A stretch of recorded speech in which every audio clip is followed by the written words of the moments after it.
and tells us about all of creation.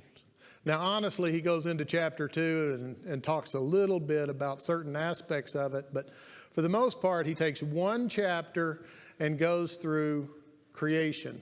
As I mentioned last week, he does not go into a lot of detail. You know, you could probably write a volume of books around detail, around how things work, how things are designed. Why does a kangaroo look like that? You could have any number of things about why or how it's built, but he didn't do that. And he didn't do that because he's not giving us detail. He's not giving us instructions on how he made the world. What he's telling us is, I made the world, and you need to honor me as the creator of the world. And that, by the way, gives me authority to tell you how you need to be and how you need to act and what you need to do.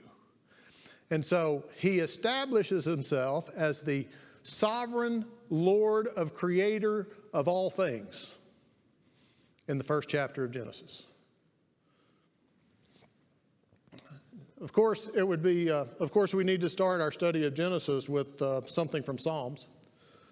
O Lord, our Lord, how excellent is your name in all the earth, who has set your glory above the heavens. Out of the mouth of babes and nursing infants you have ordained strength, because of your enemies, that you may silence the enemy and the avenger. When I consider your heavens, the work of your fingers, the moon and the stars which you have ordained. And as we get into the latter half of the first chapter, what is man that you are mindful of him, and the Son of Man that you visit him? For you have made him a little lower than the angels, and you have crowned him with glory and honor. You have made him to have dominion over the works of your hands. You have put all things under his feet, all sheep and oxen, even the beast of the field, the birds of the air, and the fish of the sea that pass through the paths of the sea. O Lord, our Lord, how excellent is your name in all the earth. Have you ever considered that? God is the sovereign creator of all things, and yet he has appointed you to oversee those things.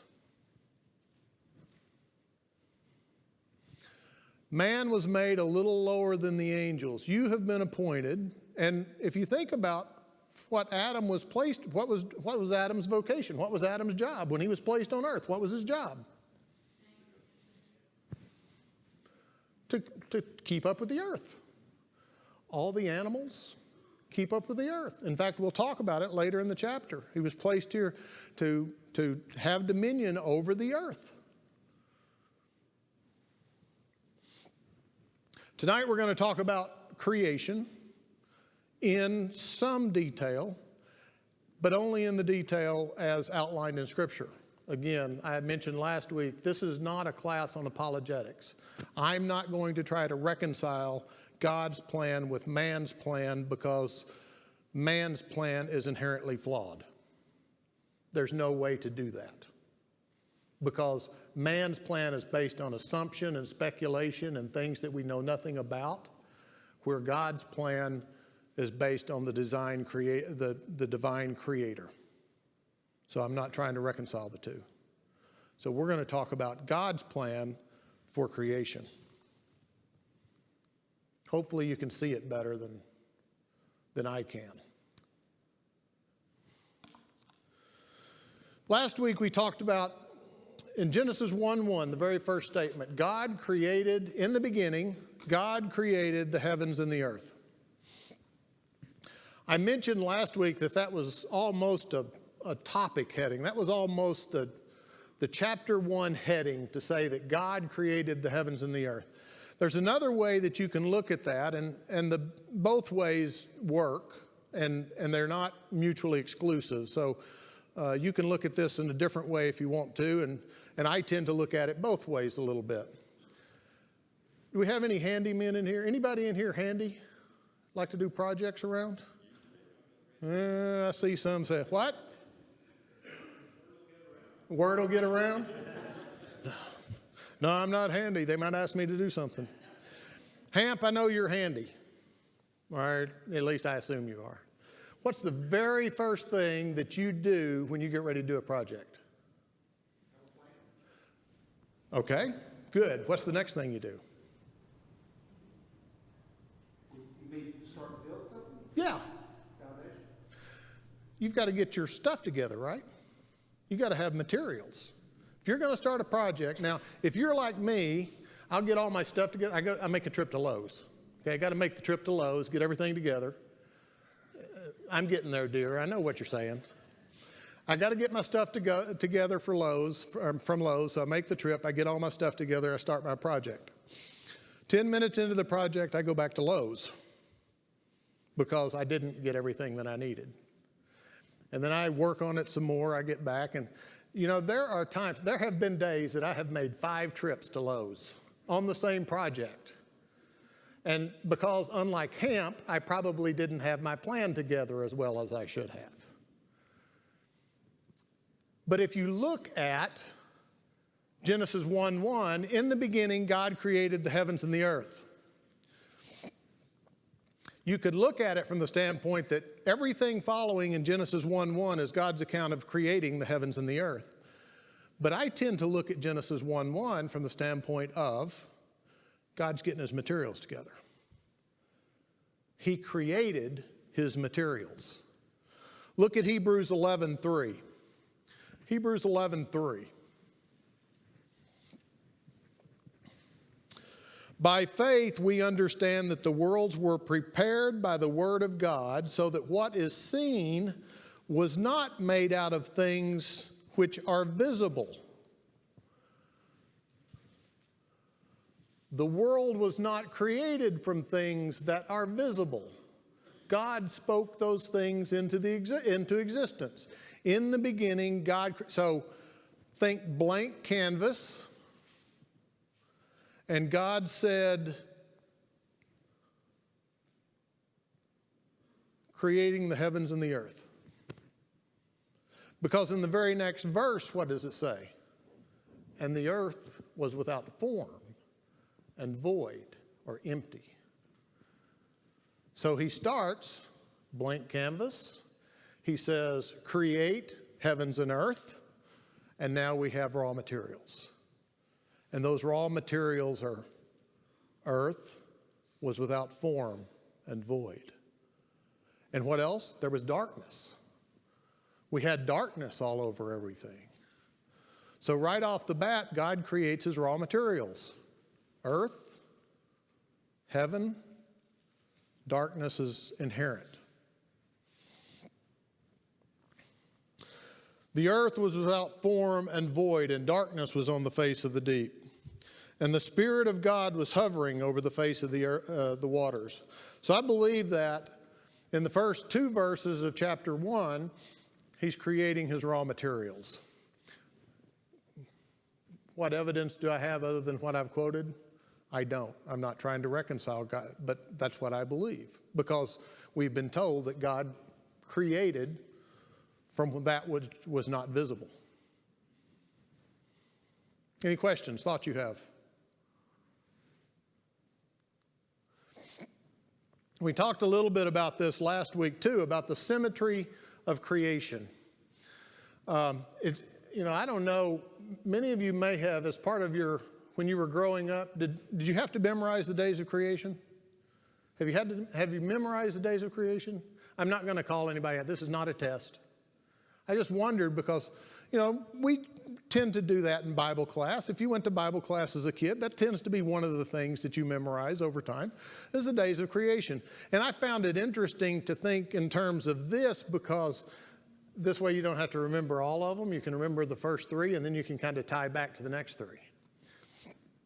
And so if you look at the symmetry of creation, it starts out as incomplete and formless. Again, God brings in his raw materials. He's got his pile of project materials right there. And then he comes in day 1, he says, let there be light, and he creates light. And we're going to get into this in a little bit more detail. So This is just high-level stuff right now. But if you look right across from that, he creates light and he separates the light from the darkness. But then you can say, okay, when he gets over to day 3, then he creates the sun, moon, and stars. Day 4, I'm sorry. I'm looking at the numbers wrong. Day 4, he creates the sun, moon, and stars. See, I ought to pay more attention to my outline, right? Hey. Day 2, upper waters separated from the lower waters, right? He creates the firmament, if you will. And, you know, that's the one I always struggle with. What's a firmament? Well, it's that area between the upper waters and the lower waters. Although the last few days in South Carolina have felt like the upper waters were all over us. I felt like I was walking around in a lot of the upper waters most of the last couple of days until we got a little bit of rain. But then you look right across from that, day 5, he then creates the fish and birds and things to live in the firmament and the upper waters and the lower waters. So, day 1, light, separation from darkness. Day 4, everything that comes from that. The greater lights and the lower lights and the stars, everything that's associated with the light and the darkness. Day 2, upper waters separated from the lower waters, firmament. Day 5, right across from that, creation of birds and fish to live in skies and water. Day 3, the lower waters separated from dry land. So now we've got the lower waters, and he says, well, let's get the lower waters and dry land separated. So now we've got land. And you'll see this as we get into this. There's a pattern. As God goes through each day, there's a pattern of the way it works through. What's one of the things that you see every time he starts a new day?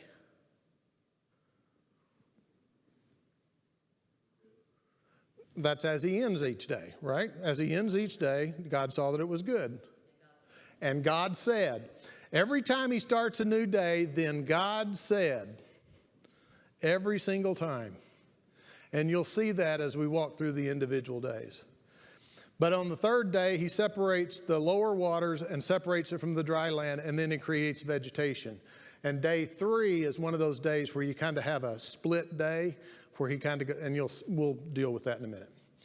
And then day 6, he creates animals and man to live on land and eat the plants. So there's that symmetry. He creates all of his, what I'll call spheres or environments. And we'll deal with this in a little bit too, but we think of it, think of all the different environments on earth. We think of it as environments, land, water, big picture. Think of all the different environments. You have desert, you have frozen tundra, you have rainforest, you have Piedmont, you have Texas. I know, it's an environment unto itself. But think of all the different environments on earth. When God separated water and land, he created all those different environments. Now, I told you this wasn't going to be an apologetics class, but our evolutionary friends would have us believe that those occurred over time. All those different environments happened over time based on, rotation of the earth, wobbling of the earth, separation of the continents floating in different directions. So those were created from the get-go. And as such, then he comes back and populates those. Same thing, and we'll talk about this a little bit as we get into detail. So based on environment, he starts to populate these different environments with animals and or plants that are adapted to those specific environments after their kind. And then on day 7, we'll talk a little bit about God rested. Thoughts you have so far? Yes, ma'am. Okay. So in the beginning, to me, it seems like everything is water. It almost feels that way. And probably when you're talking about the earth, it just about is. I mean, there's a sense that, when those he mentions that, the earth was without form and void, or without form and void or empty, and that the Spirit of God moved upon the surface of the deep. And that suggests that it's a big, and I can't even say a ball because it says it's without form, right? So it's a big glob of water. That's what it sounds like. If it's moved on the face, if he's moving or hovering above the face of the deep, it would suggest that it is a kind of a big glob of water. And the other thing is that I can't think of nothing. It's impossible to think of nothing. I understand. We always, what's the first, when somebody tells you to clear your mind? Yeah, how's that work for you? Well, it's like, in order for there to be. There are those that would suggest I'm better at that than most. But, you get what you start with, maybe. Jack? I can't help but relate to him from a human standpoint because of what he said. It was good. When I built 2 garden houses from the trash containers that the builders would throw stuff away. I made 2 very nice garden houses out of that. It was just a null and void to start with, a whole bunch of junk. But framed it, the whole thing, but I would sit back each day. That's not too bad. Yeah. Well, that's the other thing. When you put in a lot of effort, especially a lot of sweat equity into things, and we'll get into that as we start talking about the fact that God rested. Does that mean that God was tired? No. It just means he finished his work. As he stopped creating the earth at that point in time. He rested from his labors at that point. So not a matter of him being tired. It was just that he stopped creating. Other thoughts that you have? All right, let's move on to day 1.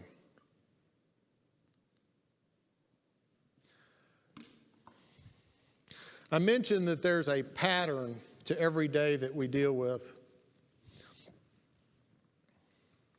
I do want to read Psalms 33. Somebody look up Psalms 33, verses 8 and 9. Psalms 33, 8 and 9. Before we get started, because this will carry over to all of what we're going to study today, tonight. Let all the earth fear the Lord. Let all the inhabitants of the world stand in awe of him. For he spoke, and it came to be. He commanded, and it stood firm. He spoke, and it came to be.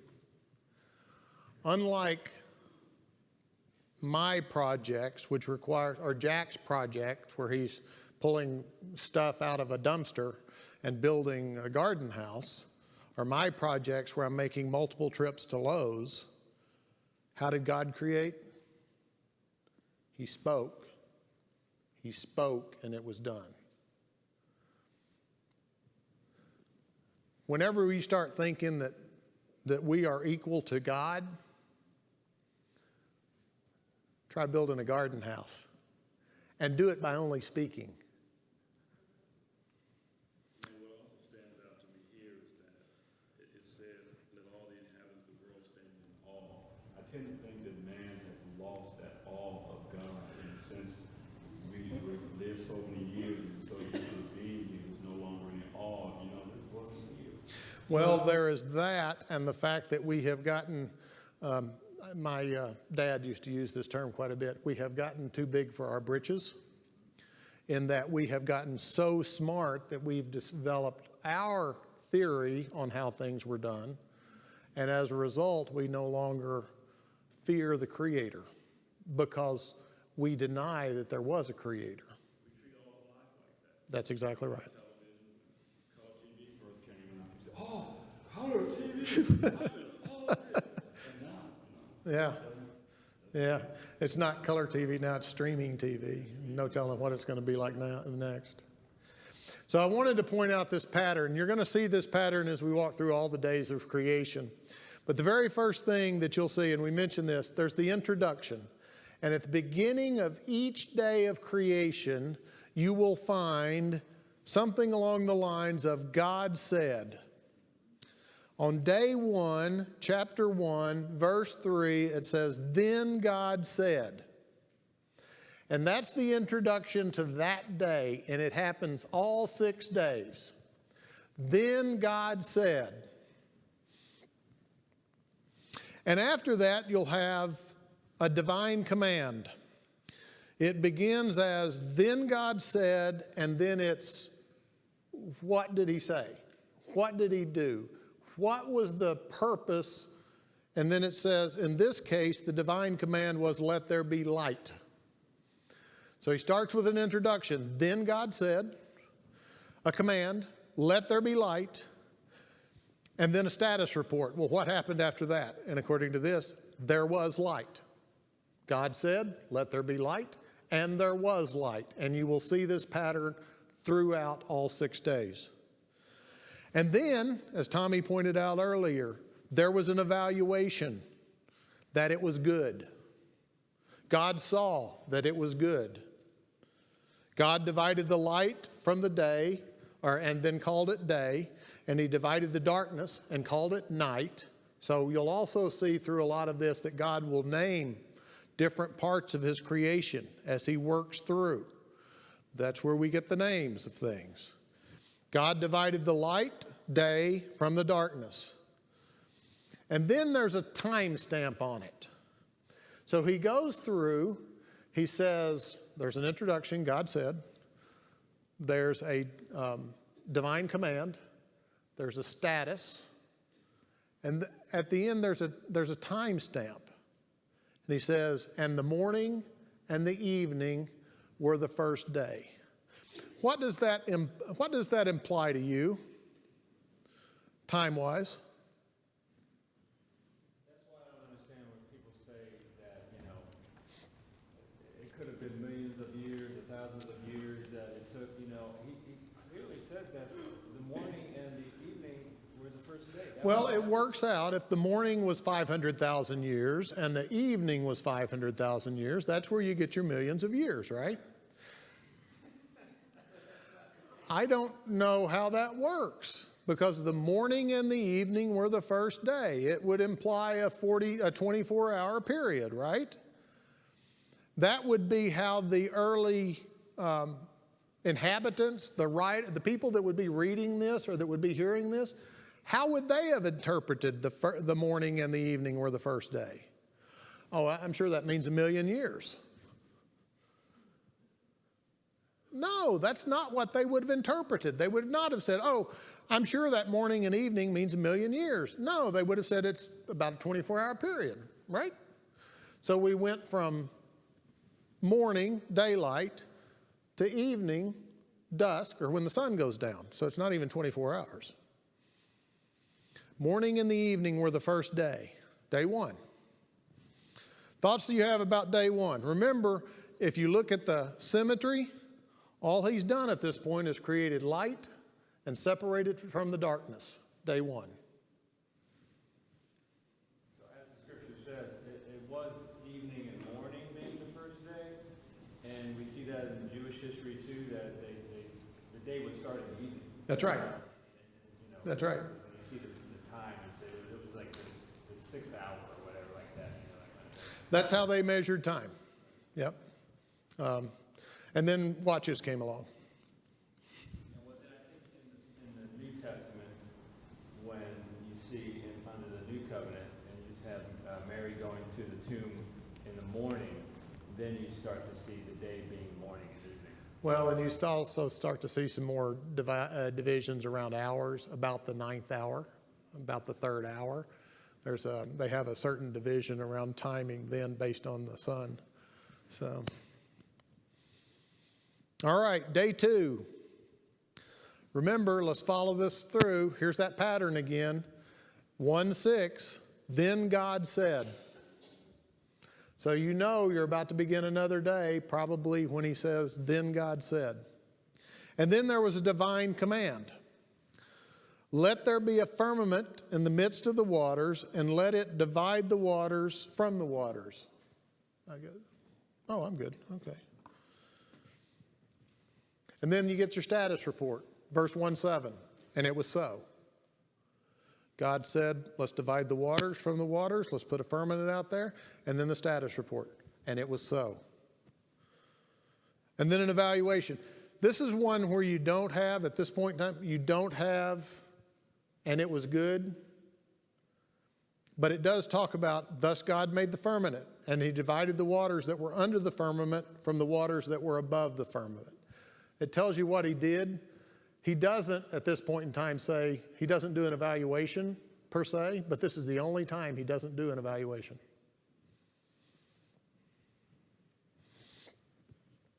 And then you have that time sequence again.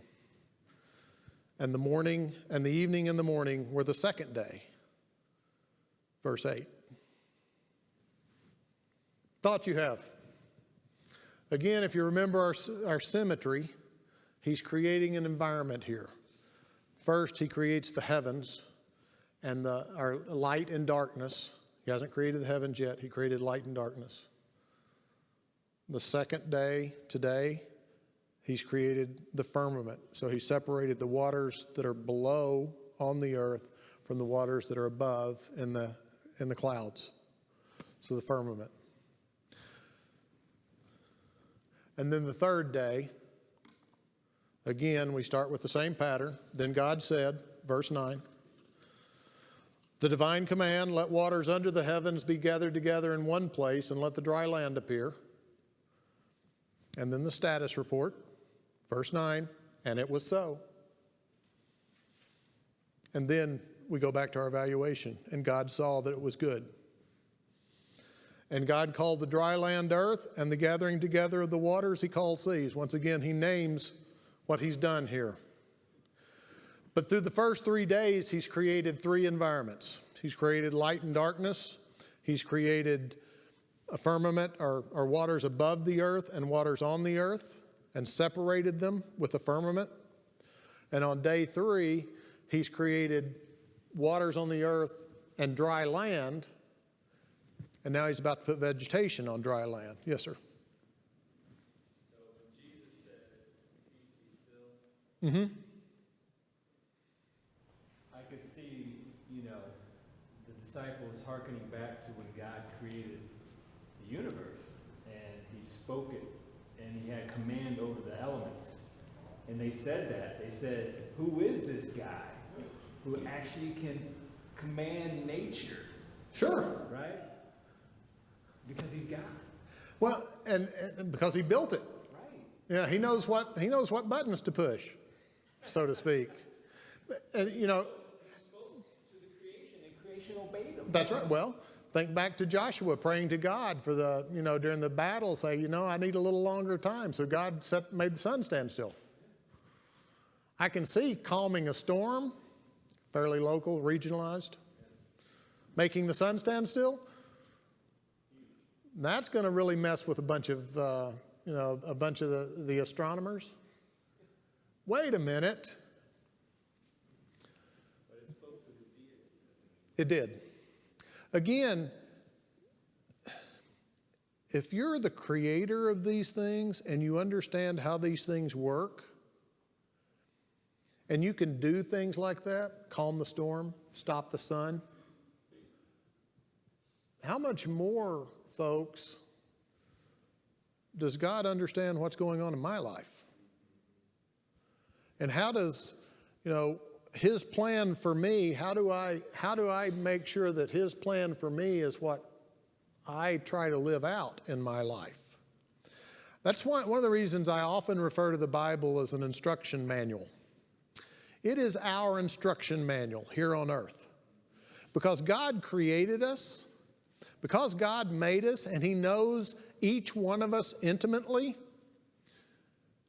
because we are made beings in his image, and we're going to get to that in a minute. But he didn't leave us here without instruction. He didn't put us here to say, okay, you guys go off and do whatever you think. He gave us an instruction manual. Isn't that the problem of the days? You said man's getting too big for their britches, right? Mm-hmm. So we have a whole society that worships the creation and not the creator. And we're trying to calm the storms, we're trying to stop the sun. The whole, that's where I have real issues with the whole climate control, global warming, all those things. Yeah, the climate changes and all these things, but we we didn't necessarily break it, we're not gonna fix it. But man is constantly trying to put themselves in a position of God, and it's futile. Well, And it's no one the, sees that. yeah, it's the whole, we did a class a couple of years ago on humanism, a few years ago on humanism, around, replacing God with man as God, with self as God. And that's exactly what that is. That's what humanism is. It becomes, we no longer have a God, we have a God. And that's where we start to run into problems, because now, to your point, we feel like, well, there's a problem, we need to fix it. So when people say, we're denying science, and I'm not saying that we should be mindful of our environment and do things to, take care of what God's created, but what I am saying is it's almost like we're trying to put science ahead of God, so to speak, and we deny, we're called science deniers, but really they're God deniers. That's exactly right. Well, see, and this goes back to my original comments around the discussion between God the Creator versus man's knowledge, or man's science, if you will. Man's science is based on extremely limited information. Now, we may not realize that, but I think, most scientists will even tell you, well, we just need to know more. They don't know everything. Well, it's because you didn't create it. You're trying to figure it out. You're trying to work it out from here, as opposed to the person that created it, that's been around since long before it was even created. I was thinking about this morning during Robert's sermon, but our time here is 70 years is what we've been given, right?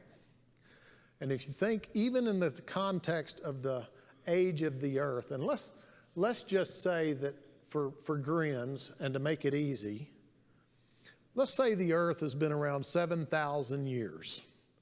Now, if you look at, from a biblical perspective, you can probably go anywhere from 4,000 to 8,000 years, roughly, 5,000. So let's just say, for grins, 7,000 years it's been around. Even in your limited existence, you're 1/100th of the age of the earth. Think about that for a minute. In your existence, at 70 years old, you have achieved 1/100th of the age of the earth. Oh, okay. Yeah. That's pretty impressive, but remember, before 6,030 years ago, God was creating the earth that we're on. So think in terms of my limited existence, what little I know compared to what God even knew at that point in time. But in the 7,000 years, we've learned a few things, and so obviously we've gotten very smart. But it's, again, man's knowledge, and it's based on things that we've figured out about creation, although we start to deny that as a human race. And so I just suggest that we have extremely limited knowledge. And not to mention the things that we think we've learned 20 years from now, 50 years from now, we can look back and go, wow. Why did we think that? They thought that was so wrong. Yeah. So that's it. Well, that's how long has it been since everybody subscribed to the flat earth policy? I still can't figure out if we're supposed to eat eggs or not. It's like, yes, no, yes, no. I mean, there's been a number of things, even in recent times, just recently, comparatively recently, 400 or 500 years ago, it was flat earth, and I think there are still people today that believe that. So, there were, just a couple of hundred years ago, there was the theory of, I forget what the name of the theory was, but basically they would grow fruit flies in a jar. Spontaneous generation. That's right. You guys ever heard of that one? Spontaneous generation? They didn't realize that the fruit flies came from the eggs that were laid in the bananas they put in the jar, but they felt like if they put bananas in a jar and sealed it, it would grow fruit flies. It was pretty amazing. Well, it turned out that the fruit flies just hatched, is what it was. But, that was science. And that was not too long ago. And so when we start talking about the fact that we know how creation happened or how the world was formed over billions of years, and I look back and say, listen, just a few hundred years ago, you thought that fruit flies came from bananas. I start to think, maybe we're not so smart. Maybe we're not so smart. Day 3, he called the dry land earth, and the gathering together of the waters he called sea. Next on day 3 continued.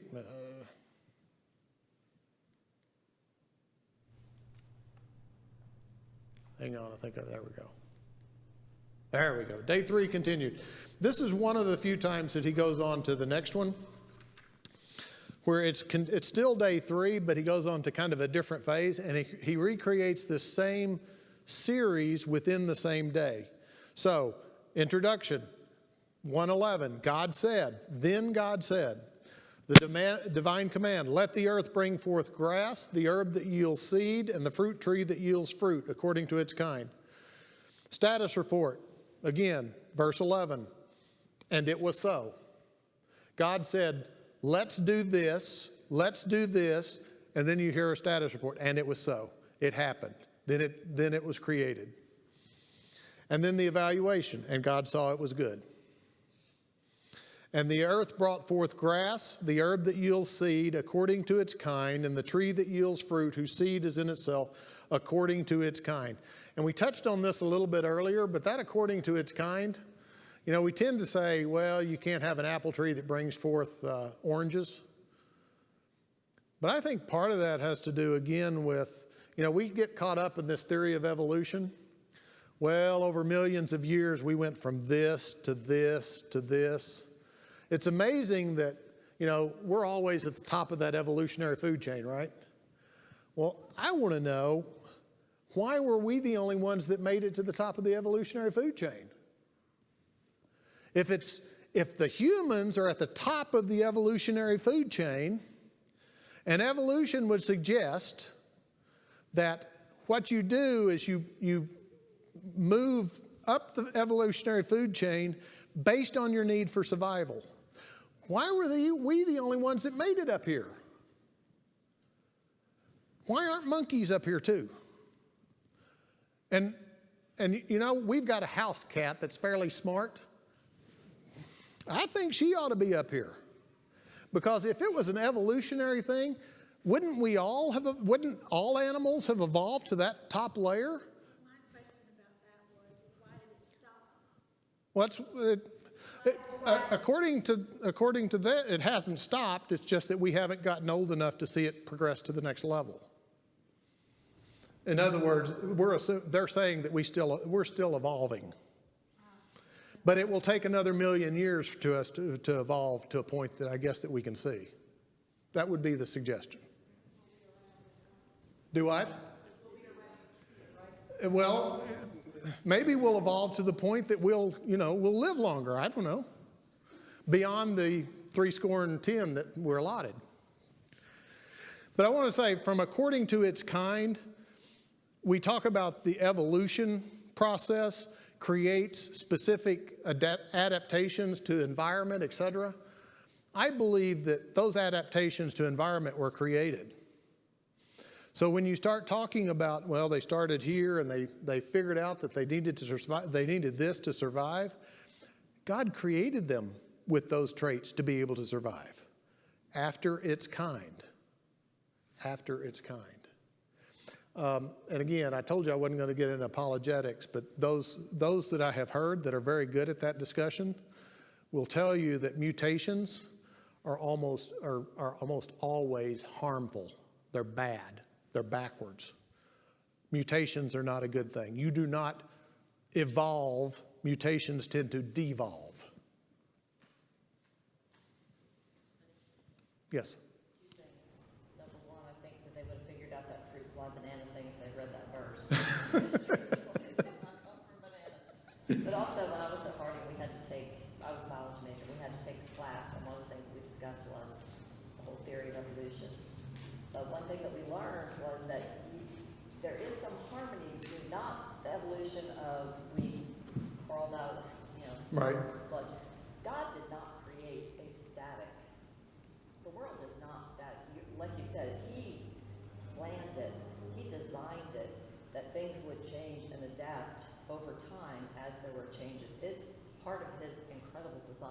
Yep. So the idea of evolution in the broader sense of things changing over time, there's nothing wrong with that biblically. You know, you need to look at it. His design is way beyond anything we could ever understand. Oh, yeah. And I think that's been my point is we get 70 years. He was around long before that, long before even the world was created. And we get just a small sliver of time associated with that. And so our understanding is beyond finite. I mean, it's just, I think, I dare say 50 years from now, should the earth last that long, there will be discoveries that will just blow us away. And they're making those discoveries now, and it's not something that's brand new. It's stuff that's been around since God created the world. We're just now figuring it out. Do what? Is it really that impressive, all these new discoveries? In the grand scheme of things, probably not. That's right. It's not discoveries of new things. It's old stuff that we're just now figuring out. That's what I'm saying.